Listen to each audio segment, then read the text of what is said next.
pregunta, presidente. Quiero que hablemos de salud mental, ministro. En mi rol como diputado y presidente de la Comisión de Salud, hemos puesto a los trabajadores y trabajadoras de la salud en el centro de nuestra tarea. Hemos visitado y he visitado cuantos centros de salud he podido. En el Soto del Río, en Loíza Díaz, en el Padre Hurtado, CEFAM, SAR, a lo largo del país. Y en esas conversaciones, ministro, he recogido diversas preocupaciones, dolores y una cada vez más fuerte sensación de abandono por parte de usted, ministro. Son los trabajadores que están afuera del Congreso.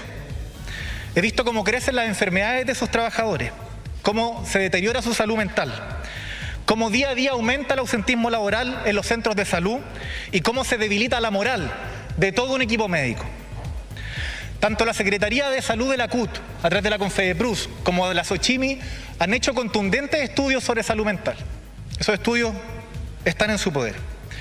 El estudio de la SOCHIMI, solo para citar una cifra, señala que el 87% de los trabajadores funcionarios que participaron de ese estudio están al borde del colapso físico, sufriendo el síndrome de burnout. En junio y octubre del año pasado, la Confedeprus y la Secretaría de la CUT le presentaron distintos estudios en relación a esto. Lamentablemente, estas propuestas no fueron consideradas en la estrategia sanitaria. Quiero preguntarle, ministro, en concreto, entendiendo que existe el programa Saludablemente, ¿qué política concreta de salud mental usted puede comprometer en este momento para los trabajadores de la salud? Porque es esa primera línea, ministro, que si se cae un país completo. Y tienen tasas de enfermedad mental que los tiene al límite, trabajando en condiciones de enorme vulnerabilidad. Por tanto, entendiendo las políticas generales y los recursos que se han comprometido, quiero preguntarle qué política concreta puede comprometer usted para los trabajadores que hoy día están afuera del Congreso y en todo Chile sosteniéndose en sus hombros esta pandemia. Muchas gracias, diputado. Ministro. Gran desafío sanitario que afecta a todo el mundo. Los funcionarios de la salud han sido fundamentales en todas las etapas de la pandemia. De hecho, recibí hoy día apoyos de varios de ellos. No ha sido fácil para ellas ni para ellos. Tuvieron que combatir una enfermedad desconocida, sin tratamiento definido, que mutaba y que se hacía muy difícil de controlar. Muchos de ellos, quienes estaban en primera línea, no contaban ni siquiera con experiencia para manejar este tipo de virus. Por lo tanto, fueron capacitados para atender a quien lo necesitaba. Los funcionarios de salud fueron siempre nuestra prioridad y recordemos que cuando recibimos las primeras vacunas fueron los primeros en ser vacunados. Zulema se vacunó el 24 de diciembre del año 2020, el mismo día que llegó el primer cargamento de vacunas. Desde el inicio de esta pandemia se estableció la Comisión de Cuidados del Personal COVID-19 y se han implementado diferentes planes. Como bien dice usted, el programa Saludablemente, que fue iniciado en la Mesa Social COVID-19, a la cual yo pertenecí antes de ser ministro, y gracias al trabajo de la Universidad de Chile, su rector y de la Universidad Católica, se inició este programa. Nosotros sabemos que el 47% de nuestros funcionarios tienen síntomas ansiosos. El 25% tienen problemas de salud mental en el aspecto de orientación. Hay un 13% de otras consultas de salud mental. Hay un 7%. El ministro Enrique París responde respecto de la salud mental de los trabajadores de la salud, que se ha visto tremendamente afectada. Está respondiendo el ministro París. Vamos a volver con el Congreso Nacional, pero antes tenemos compromiso informativo con la redacción. Pagado el bono trato usuario con una cantidad de 21.000 millones de pesos. Hemos hecho el traspaso de honorarios a contrata, justamente para reconocer el esfuerzo y ayudarlos en su trabajo. Hemos hecho encasillamiento a más de 29.909 funcionarios. Hemos hecho los cargos titulares, nombrado cargos titulares a 1.294 funcionarios. Además de eso, a la fecha, en el segundo proceso en el cual estamos trabajando para aumentar a los funcionarios, subirlos de grado, hemos subido de grado a 12.624 técnicos con un costo de 13.000 millones de pesos. Además, hemos puesto a 6.736 funcionarios encasillados a contrata y están el 100% de las resoluciones tramitadas. Yo creo que todos estos cambios han favorecido a los funcionarios, han reconocido su esfuerzo y obviamente espero que ellos entiendan que nosotros los estamos apoyando. 4.300 funcionarios titulares a contratas se encasillaron además para poder recibir mejores remuneraciones y reconocer el esfuerzo que han hecho en la pandemia. Muchas gracias, presidente. Muchas gracias, ministro. Diputado Grispi, ¿nueva aclaración o nueva pregunta? No, nueva pregunta. A ver, la verdad es que no es la percepción que tienen los trabajadores, ministro. Y la verdad es que, bueno, consignemos que no hay una política de salud mental para los trabajadores en nuestro país. Consignemos que cuál ha sido el esfuerzo real, por ejemplo, con los TENS.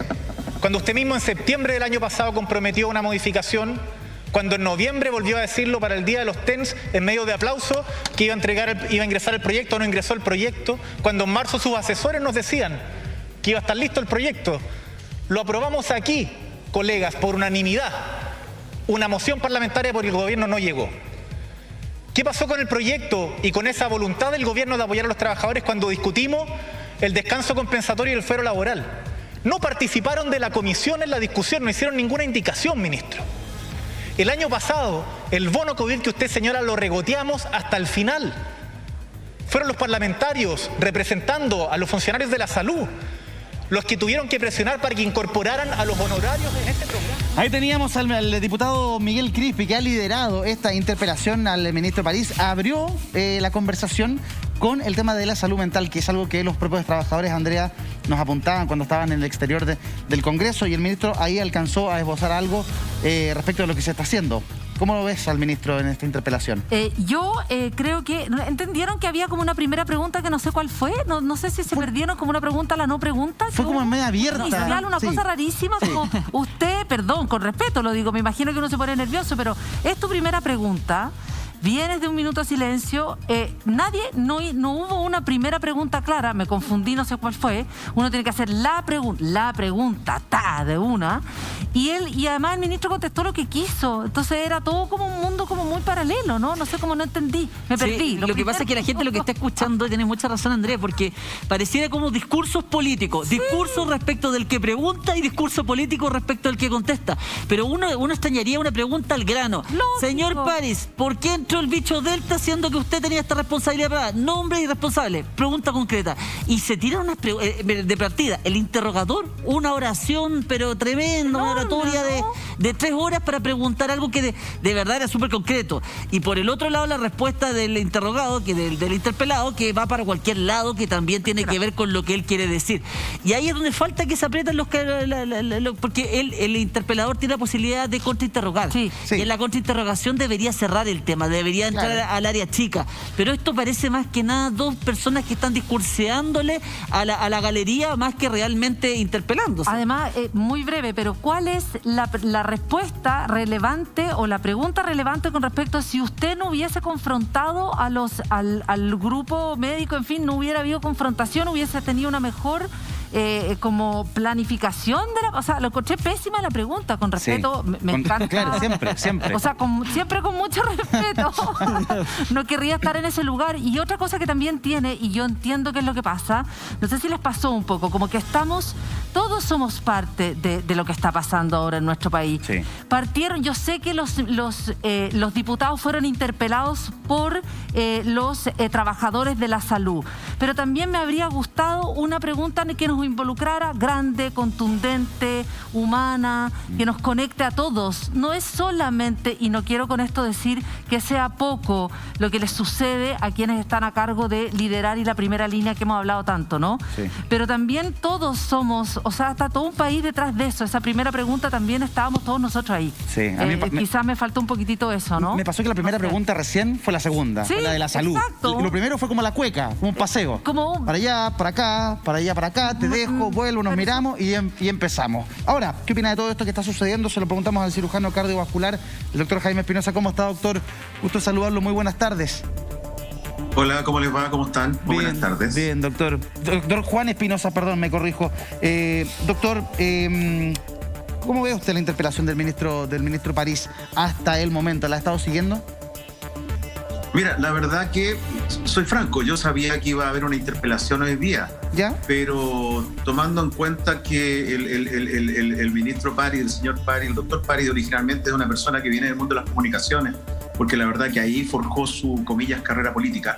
La verdad que en este momento solamente va a adoptar un rol de, con respeto, debería, creo yo, adoptar un rol de víctima frente a una interpelación pública. Y la verdad, salvo que el interrogador o el interlocutor sea demasiado bueno, el señor ministro, digamos, tiene para manejarse en eso. Mi personal opinión es que a estas alturas del partido, después de todo lo que ha pasado, creo que no nos aporta mucho, la verdad. La verdad que el ministro diga algo más o diga algo menos. ¿No tiene mucho en serio, sentido? Inclusive, si fuera una acusación constitucional, 5 años fuera de cargos públicos, la verdad que no daña a nadie. Distinto si fuera una cosa de corte penal, eso es distinto. No, o sea, ¿usted cree que no tiene mucho sentido esta interpelación que se está llevando a cabo? La verdad que yo creo que es como un sagrado derecho a pataleo, de manera tal que la gente se sienta como respaldada, como apoyada, como que se tomó en cuenta el sentir de la gente.